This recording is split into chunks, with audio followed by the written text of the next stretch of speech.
From United Nations headquarters in New York, this is World Chronicle. World Chronicle, a spontaneous, unrehearsed, unedited interview with a senior official whose work is concerned with the developing nations of the world. Today's guest, attending a special session of the United Nations, is the President of the People's Republic of Bangladesh, Ziaur Rahman. I hope that the food aid by other countries will not be affected as a result of this. This is the time where we need support because we are trying to pick up and stand on our feet, and this is the time that our friendly countries got to come forward and give us a helping hand. In a moment, additional views, opinions and answers to reporters' questions from today's guest on World Chronicle, which is presented by United Nations Radio and Television in cooperation with the UN's Division for Economic and Social Information. Here now is the programme host, news correspondent of the British Broadcasting Corporation, Brian E. Saxton. Hello and welcome back to another edition of World Chronicle. And here at United Nations headquarters in New York today to interview our guest are three news correspondents. Brennan Jones, correspondent for Interpress Service, the Third World News Agency, Peggy Wilkins of the International Staff of the Wall Street Journal, and Prem Shankar Yar, editor, Financial Express, New Delhi. Our guest today, Ziaur Rahman, the President of Bangladesh, was born in 1936. He became a professional soldier at the age of 17 when he joined the army of Pakistan. In 1971, General Ziaur Rahman led the uprising against Pakistan, which resulted in the independence of East Pakistan and the establishment of the People's Republic of Bangladesh. Following the change of government in 1975, Ziaur Rahman was appointed deputy and later became chief martial law administrator of Bangladesh. In 1978, Bangladesh held its first ever presidential election, and Ziaur Rahman was elected to office by defeating his nearest rival by some 11 million votes. President Ziaur, we're delighted to have you on this edition of World Chronicle, and here with our first question for you is Mr. Yar of the Financial Express in New Delhi. Mr. President, the question I have to ask you today concerns your statement this morning to the General Assembly, where, if you'll pardon me using the phrase, you dropped a small bombshell as far as the Group of 77 were concerned. In fact, someone listening to you said that it's rather like the chap who told the king that he had no clothes on. I'm referring, of course, to your suggestion that the OPEC countries should cut the price of oil to the developing countries by 50%. Now, from what I've been seeing, a number of people have this very much on their minds, but the Group of 77 were rather hoping, to keep this within the ECDC, the Economic Cooperation for Developing Countries, and not to air it here. Now, what were your reasons for doing this, and how have you been received? Well, that's for you to judge how I have been received as far as this is concerned. But countries like ours, the least developed countries, are really badly affected as a result of the general inflation all over the world and the rise in oil price. On the one hand, we are paying far too much price for oil, and on the other hand, we are having to get from the developed countries finished products at higher and higher price. So on the one hand, we are having to pay a much higher bill for oil, and on the other hand, we are having to pay much higher bill for imported products. This has put us off very badly. So we have to find out ways and means by which we can balance up this maladjustment. And it is with this objective that I suggested that the OPEC countries should think of supplying oil at that price level to the least developed countries. Well, the point is, I think they had rather hoped, if I'm not mistaken, that they would avoid the separation or the isolation of the oil issue or the oil price issue from the other issues of how to recycle in the international liquidity, changes in the representation of various countries on the board of governors of IMF and World Bank, and other issues which are structural in nature. Now, your statement seems to have gone against this trend inside the Group of 77. Would you agree with me on that? I don't think so. These are all interconnected. The price of oil has direct bearing on all other issues related to economy, and especially to the developing and least developed countries. So I think this is right. Peggy. Thank you. Yes. I'd like to ask you about the commodity agreements. Does Bangladesh stand to gain from those? And what do you think of the prospects for coming to some commodity agreements out of the UN session? Would you just clearly say what you would like to know? Okay, the agreements that would stabilize prices of commodities, and I assume that you would benefit through jute, for your jute and for your tea, perhaps other commodities. Can you comment on what the United Nations is about to do in terms of stabilizing commodity prices and how Bangladesh could benefit? Yeah, thank you very much. This is again very important for us, this commodity price agreement, because we find that for our raw products, countries like us are mainly exporting raw material. And for this, unfortunately, we are getting lesser price or not attractive price. So this has decreased our exports in real value. So if an agreement like this is reached through negotiations and understanding, it is going to help countries like ours reasonably well and keep our export balanced, and we can see beforehand and know how much we can earn from our exports. This will help us in planning our production in the country and our export over a period of substantial time. And specifically, your exports that would benefit would be jute, tea? Yes, jute, tea, leather. Leather, yeah. Yeah. What do you think the prospects are for an agreement that will benefit the countries? Well, as I said this morning, it's not an easy thing. But we got to keep moving with the negotiations and find out new formulas which could be acceptable to all the parties, and especially formulas which will, in real time, benefit countries like ours. Here, I would like to say one thing, and that is that some of the countries like ours have a lot of untapped resources, unexplored resources, unutilized resources, natural resources. For our country, we can say, such as the gas, natural gas, good prospect for oil, limestone, coal, which have remained unexplored or fully developed. So, this way, we would be able to foresee our exports and plan our economy. Mr. President, I'd like to get back to the question about the bombshell that you dropped this morning. The talk in the corridors of the UN and amongst many delegates is that we might see a split here in the group of 77. Are you thinking of trying to take leadership and forming a least developed country bloc to try and move away, a coalition of some sort to deal specifically with your set of problems? And the other question I'd like to ask is, it was hinted by U.S. Ambassador McHenry what the content of your speech would be and that we should watch it closely. Were you consulting with the U.S. government on this, and was there any kind of deal that was struck? The answer to your first question is that there's nothing like that. This is a thing which have been, I understand, mentioned by others earlier.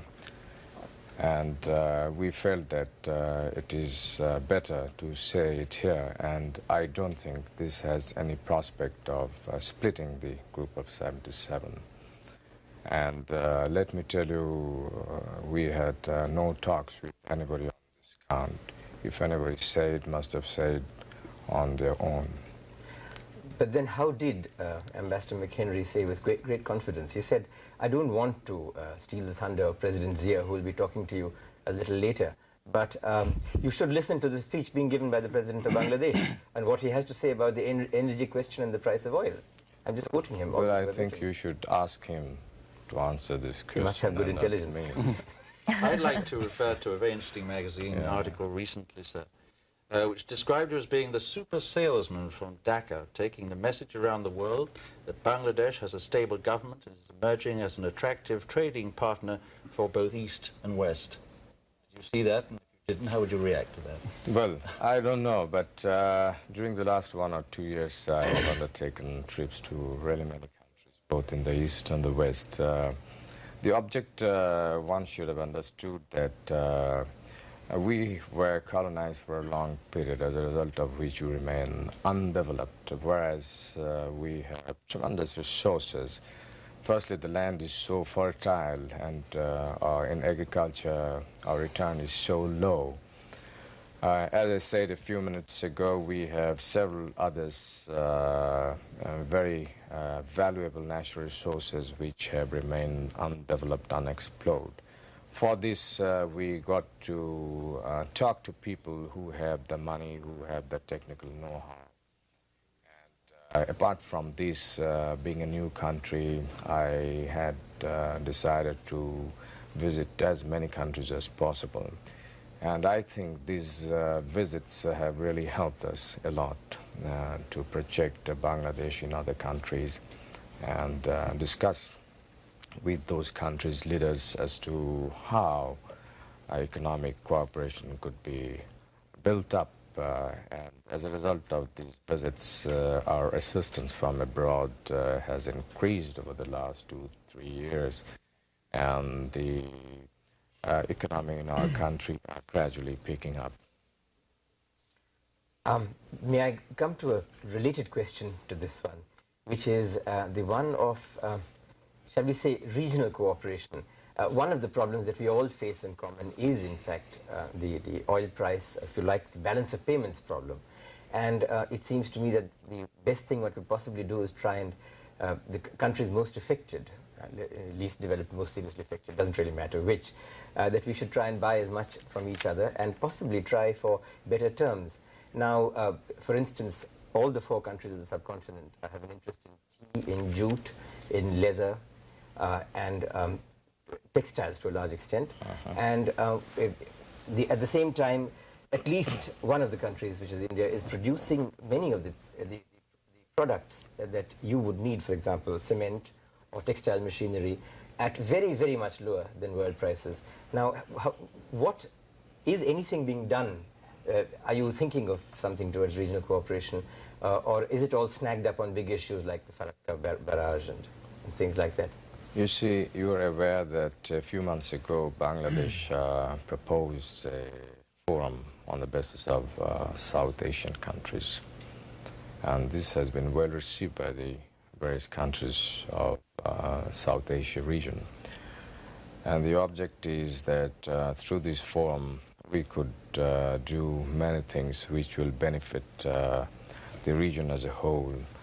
And under that forum, trade, commerce, and other bilateral relations, regional matters could be discussed, as in case of other regional forums.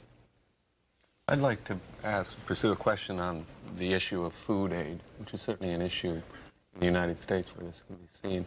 There's an awful lot of solid documentation that has come up that perhaps too much food aid is going into Bangladesh, that recently the British government curtailed government-to-government aid because of what they saw as some of the abuses there, that the rationing program tends to go to the urban population and to civil service workers, and that it's had a negative effect on agricultural production because of it's a disincentive to the producer. How do you respond to those criticisms, and what really is being done? Right. Change? Let me tell you that up to 1950, our country then, East Pakistan, was self-sufficient in food. And thereafter, till recently, in the agriculture sector, not much was done. As a result, with the growth of the population, the requirement of the food went up, but the food production remained low. Now, we have rationing system in our country which is coming over since a long period.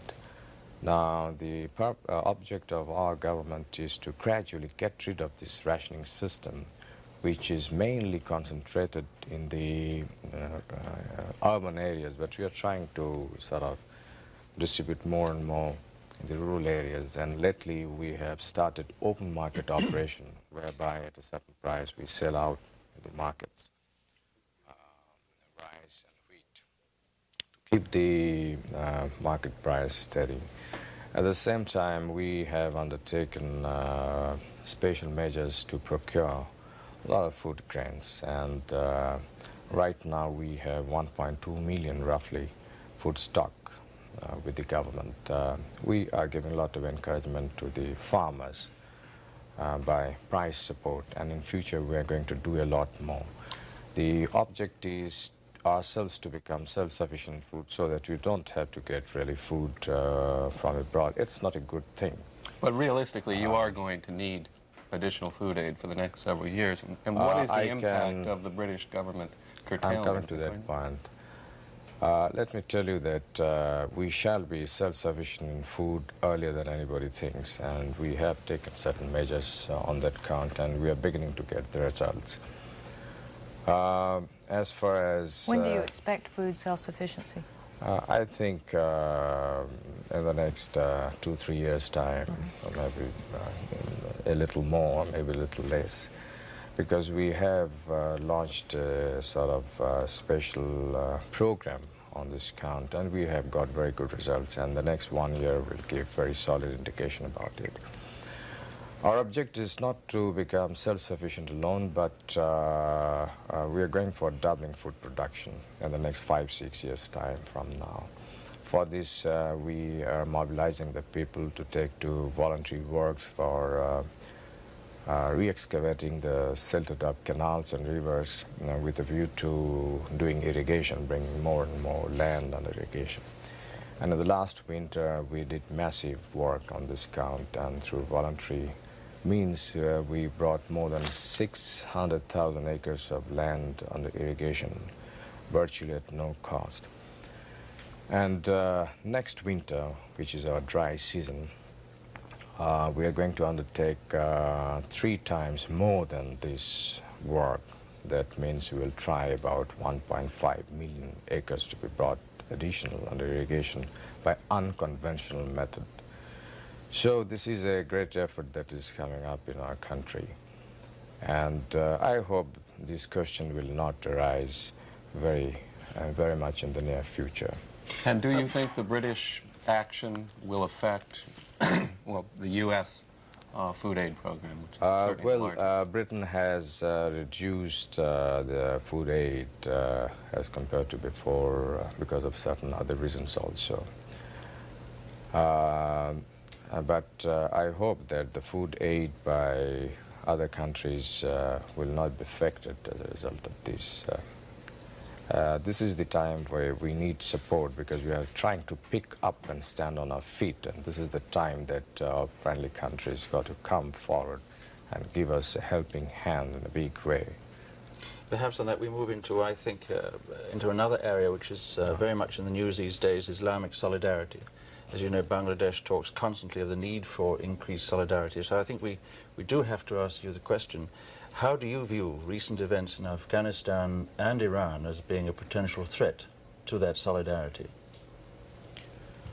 Well, the Islamic solidarity is building up, and I hope in the near future we shall be able to overcome these problems through various measures, and I strongly feel that the Islamic solidarity is going to become stronger and stronger in future. But does the present situation in those 2 specific countries right now concern you deeply? It does concern, but I don't think Islamic solidarity as such is affected as a result of these two. May I ask you something on this? The Islamic bomb, the nuclear bomb being so-called constructed in Pakistan, how do you feel about this? I would be rather ambivalent about this. Here's a country that you fought to liberate yourself from a few years ago, and which is building a bomb, which is allegedly an Islamic bomb, and you're most certainly a part of the Islamic group of countries. Well, what would you feel about this? Well, I know as much as you know, and I understand that they're not making any bomb. Well, I hope that's so, sir. You This have is better information. But this question of Islam, which you know is very high in everybody's minds these days, that Islam is in the throes of some kind of renaissance, some change. And there's been an unusually strong emphasis being placed on Islamic solidarity. We're back to this continuous phrase which keeps making the headlines. Isn't there the danger perhaps that this kind of policy might be regarded as a sort of isolationist policy? From what? From getting away to that old Islamic concept of greater cooperation and contact between nations? I don't think this will affect that.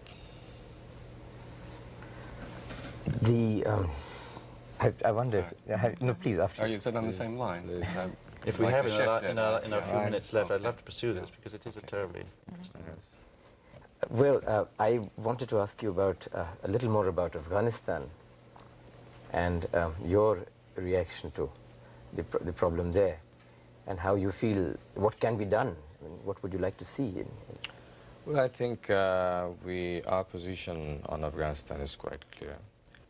And we feel that the foreign troops from Afghanistan should be withdrawn. And the people of Afghanistan should be left on their own to choose their system, political, economic, and government system. Well, I think the obvious other question is Iran. I think your foreign minister in Islamabad in July did say that he thought the situation in Iran was a threat to regional security.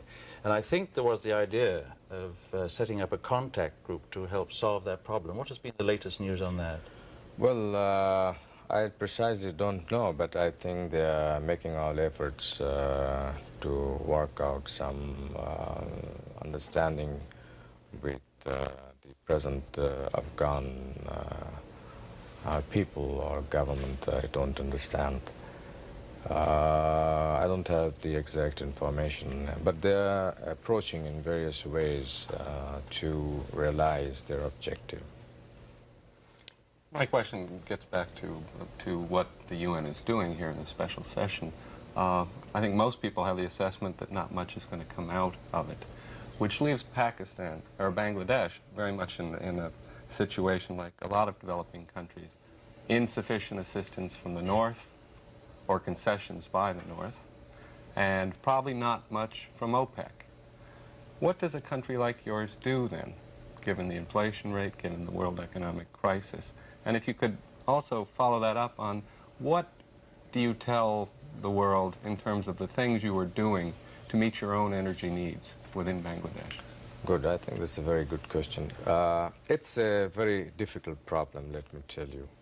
But this should not dishearten us. There should be less of pessimism and more optimism, and we should move forward and negotiate, carry on with the dialogue, talk, and find out formulas which could bring better results in this. As far as we are concerned, we are not sitting idle. We are developing our natural gas, and we have sufficient natural gas. I think in the near future we are going to sort of bring gas under more utilization. We may sell natural gas as LNG and use natural gas as CNG and things like that. And we are now exploring ourselves for oil. There's very strong indication that we have oil. And we hope in the near future we may have oil, we may get oil in our country. Then we have a huge reserve of coal in the northern areas of our country. and we're going to sort of exploit this coal mine. And we're working also on other form of energies to meet our present requirement and also the future requirement. But as time is passing, our own energy requirement is also increasing. So coming around that we got to do something so that the least developed countries do not come under so heavy pressure as a result of the increase in the price of oil, because we really don't have the means to buy oil at such high rates, yet we need oil for our development. Is the oil deposits that you have indications of, are they anywhere near this line of demarcation of the continental shelf with India? Because there are some people, perhaps not well-wishers of either India or Bangladesh, who would like to see a kind of dispute coming up on this. I find your questions are one track, however. You see, we are looking for oil on the land. We have brought now our own rigs, and in a few months' time we would be drilling for oil on the land. Mr. President, I'm afraid that's all the time we have today, which is a great pity. The clock always beats us. President Ziaur, we have to close the show, but we want to thank you for being with us today to answer our questions on this edition of World Chronicle. Our guest has been Ziaur Rahman, the President of the People's Republic of Bangladesh.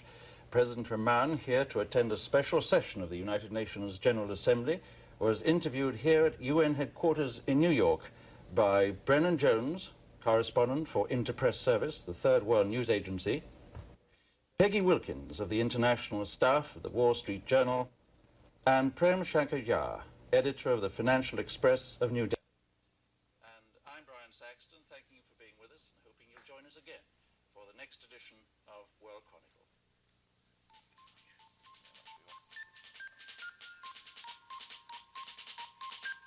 Transcripts of these interviews may be obtained without cost by sending a stamped, self-addressed envelope to World Chronicle, United Nations, New York, New York, 10017. World Chronicle is broadcast in developing and developed nations worldwide and features senior officials whose work is concerned with the developing nations of the world, in spontaneous, unrehearsed, unedited interviews conducted by reporters from press, radio, and television. World Chronicle is a public affairs presentation of this station. It is produced by United Nations Radio and Television in cooperation with the UN's Division for Economic and Social Information. This is Tina Jorgensen speaking.